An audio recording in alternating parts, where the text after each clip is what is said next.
I'm a bit late to coming to SAS Rogue Heroes, which went out in the UK around October of 2022, and had even debuted here on Australian free-to-air television prior to me making this video. Blame real life. But basically, I'd heard about the series for some time, with the pitch that Stephen Knight, who created Peaky Blinders, had made a new show about the origins of the SAS back in World War II.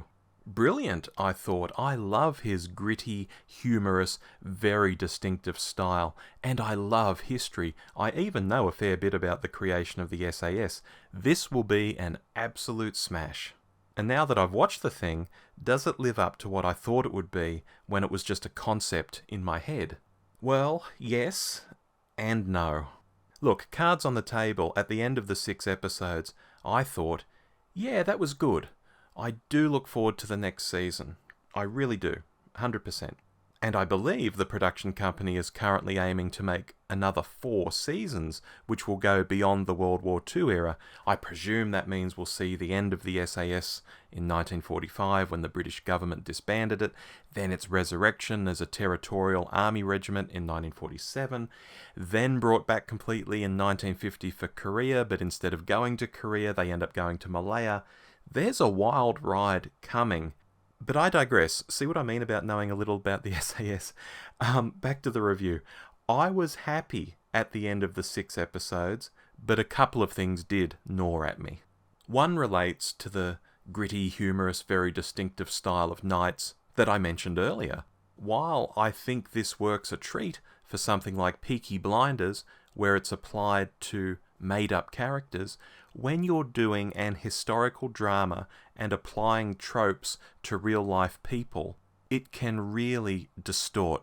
For example, Knight seems to have transposed the way he writes Tommy and Arthur Shelby in Peaky Blinders onto David Stirling and Paddy Mayne, 2 of the real-life characters in SAS Rogue Heroes.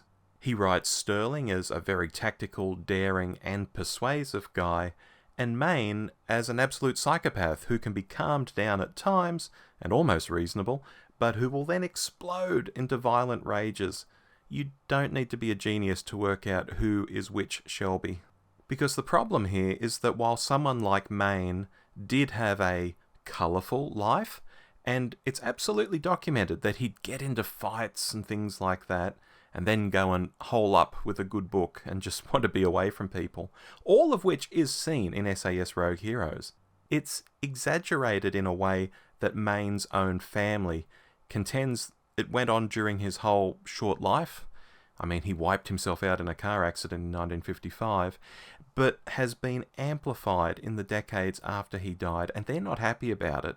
I guess whether it's SAS Rogue Heroes specifically, or just how people want to view the early days of the SAS in general, it's more fun to believe in a larger-than-life, Arthur Shelby-esque wild man than the reality of Paddy Mayne.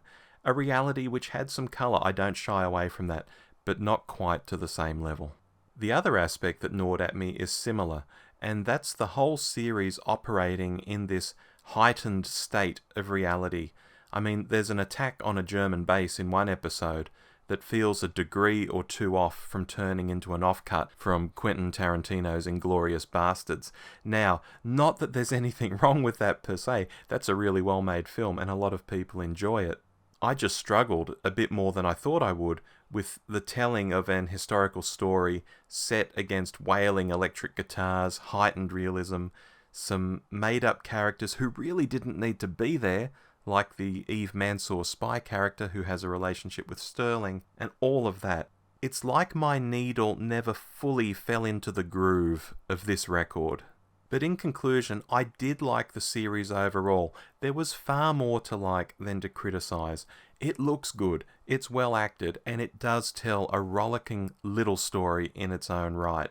But in hindsight, I do wonder whether going full-on Peaky Blinders was the best way to portray this. I would have toned this down a little and pushed it more towards reality, but that's me. Anyway, what about you?